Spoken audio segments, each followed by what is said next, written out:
Good morning, everyone. This is Stephen, your Associate School Director of Instruction.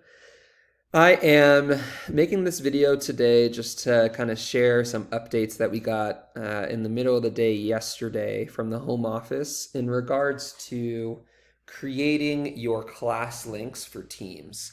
I think there has been a few opportunities for some better communication on the part of our leadership team and also on the part of the home office. Molly and I had a really great meeting with Jake Furman and Kirk Anderson, who are kind of taking the lead on this at the home office yesterday afternoon, and now have a ton more clarity, and I'm excited to share that clarity with this team so we know exactly how to be ready to rock for day one. So initially, the home office had pre-populated some of these class teams.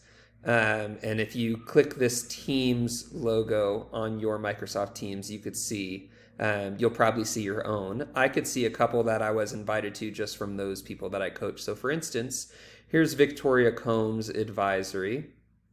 And this Teams was pre-populated and actually at first seemed like it was going to save us a lot of time and make things a lot more simple for us. Unfortunately, after talking with Jake Furman and Kirk Anderson yesterday, Molly and I found out that this is actually not the most optimal place to have your class meeting scheduled. So we are going to call an audible here and make some last minute adjustments as we get ready for our first day of school. So rather than using these teams or Teams classes, we are going to revert back to kind of what we did in the spring, where we would go in and create our classes straight into the Teams calendar, or you could do this through Microsoft Outlook. I prefer to do it in the Teams calendar. It's a little more seamless for me. And we're going to walk through that in just a minute here. A little bit of context. These Teams classes that were created, the home office is saying, Kirk Anderson, and Jake Furman are saying that this would be a really cool place if you wanted to use it for communicating with your class, because everybody is going to be linked straight into this and pre-populated. Sorry, my dog is barking per usual. All right, and I'm back. Sorry, dog was barking. So as I was saying, the Jake Furman and Kirk Anderson were saying that this could be a cool place to communicate with your class, but not the optimal place to hold those class meetings for a number of reasons. Reason number one, in this setup, students have the ability to mute the teacher in the middle of instruction. And that's ideally not what we would hope to happen for obvious reasons. Number two, in this Teams class, coaches are not able to get in and observe unless they have been invited. So really what that's going to do is kind of blow up and crowd out the coaches' teams. If we were coaching 20 teachers, we'll have 20 different Teams classes on here, and there's no way to mute the notifications from these teams. So it's really going to drown out our ability to be responsive on Teams, because we will not be able to really see what the activity is up here, because it will constantly be bombarded by these class teams. And then number three, in the case that, a teacher needs to be out one day or a couple days, it's not a seamless process to get subs access to these Teams classes. So for those three reasons, we are going to revert back to kind of what we did in the spring, which is a little bit more work on the initial side of it. But once they are set up, I think it's going to actually be a lot easier for us. So here's what we're doing. If you go over here, this master document, this master schedule was created by Molly and myself last night as we were trying to figure out the best next step forward for our team. The instructions are here. If you click through these tabs on the bottom, and this will be shared with you obviously in this email that is being sent out to you, you'll be able to see, for instance, on the high school tab, everything has been pre-populated for you. We just grabbed this straight from the schedule. And you'll be able to go in here to see exactly where your class lands, and all we're going to have you do is add your link to the text that already exists. So right now I'm going to go ahead and show you how to do that. What you're going to do is pop over into this calendar tab on the left side of your Teams. You can really choose a random time. So you could choose the actual meeting time of your class, or you could not. It does not matter because you're not really inviting anyone to this. So let's say I'm going to choose this past Monday at 4. It does not matter. It also doesn't matter how long you make this meeting. What I would do if I am Colby Albercat is I am going to say my class name is Humanities, and let's call it period 1.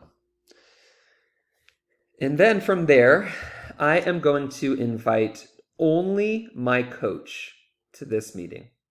So the only reason why we need to do that is because if you do not invite someone using Teams to create this calendar invite, it will not generate a link for you. So I'm going to invite my coach. Colby's coach is Patrick, the one and only Creedon. Again, this does not matter. And I am going to then click send. Patrick, sorry for that fake notification that you're about to get. Then what I'm going to do is click back in to that invite. And right here where it says join Microsoft Teams, if you right click it, it'll give you these options to either copy the link or open the link. I'm just going to copy it. I'll click back into the period that I am aiming for here, which is Humanities period 1. And then if you click this little insert link right here, it will give you the space to drop in your link. All I'm going to do is paste my link in there and apply. After you do that, you should just double check to make sure that that link works. So you could just click it, and what it should do is take you to the meeting that you have scheduled in whatever you called it. Remember I called it Humanities period 1. We'll see that right here. So that is going to be the process for how we're adding in these classes here. And I'm going to go ahead and delete this so Colby does not have a broken link in that period 1 slot.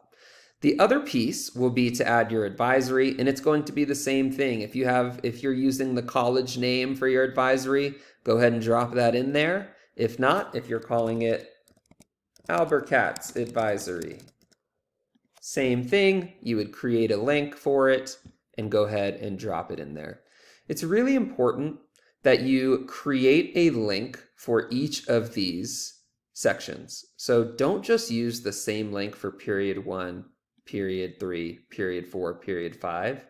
We are instead going to have a different link for each section. So I think this will on average take each teacher probably anywhere from, I would say, 5 to 10 minutes to go ahead and get this done.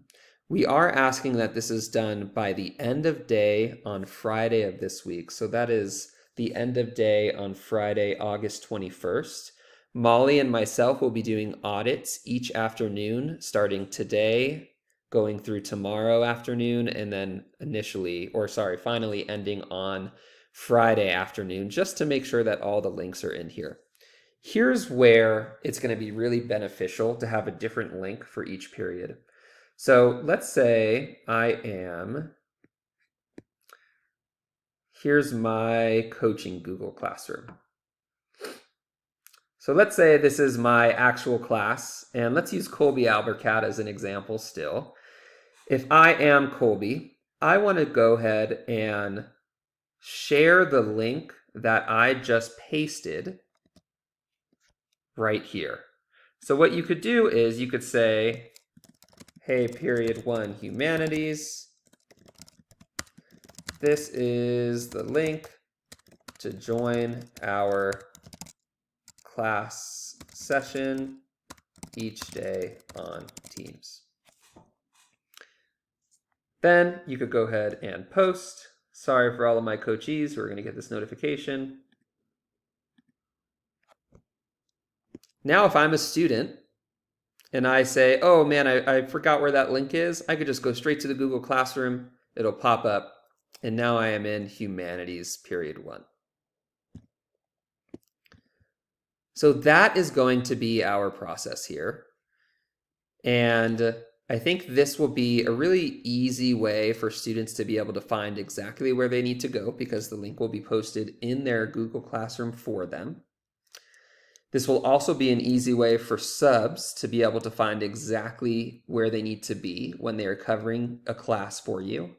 And this will also be an easy way for coaches to be able to get into classes and do observations to try to get feedback to our teachers and also gather best practices from our amazing team. The last caveat here that I want to make sure I touch on, from this point forward, we are no longer going to use these Teams classes that were pre-populated for us. I think it's going to be just another wrinkle in all of the platforms and places and clicks that our students are going to need to go to during this school year. So rather than share information in these Teams classes, we will just share information in our Google Classrooms, and we will hold all of our team sessions, all of our class sessions, in the calendar invites that we create. And again, you only need to create this once. You do not need to make it recurring. If I show you in here, it doesn't need to repeat. It does not matter what day or time it is, because all you are going to do is copy this link from right here. You're going to share it in your Google Classroom for your kids to see, and you're going to drop it right here for subs and your coach to see as well. This was a ton of information. So if you have questions, please do not hesitate to reach out to your coach. They can definitely help you with this process. You could also reach out directly to me. You could reach out to Molly. Any of us are available to help here. Another caveat, if you are co-teaching, so for instance, in 6th grade from 9:40 to 10:30, Homeroom 1 is being taught by Miss Mayfield and is being co-taught with Hannah Henry. Just connect with your person here. Only one person needs to create this link. You would do the same thing. You would pop up here, paste the link from the teams that you just created, and it will be right there, nice and easy for us to click and find. So again, if you are co-teaching, please just go ahead and make sure that you have that set up and you collaborate with your co-teacher to figure out who's going to be dropping those links. For middle school, there are advisory slots down here for you to type in the name of your advisory and then also drop that link in there. Same thing for 7th grade, same thing for 8th grade. And that is about it. Again, if you have any questions, please do not hesitate to reach out. We are here to help with this. As a reminder, the goal here is that all of this is completed by Friday, 8/21 at 4 p.m. I'll make this nice and big just so everybody could see it and we don't lose it. Molly and I, like I said, will be doing audits today, Wednesday afternoon, tomorrow, Thursday afternoon, and Friday afternoon to make sure that all of these are done. Thank you guys so much for being flexible and working with us here. I think this is going to be the best move for us moving forward. Thanks so much. Have a great day.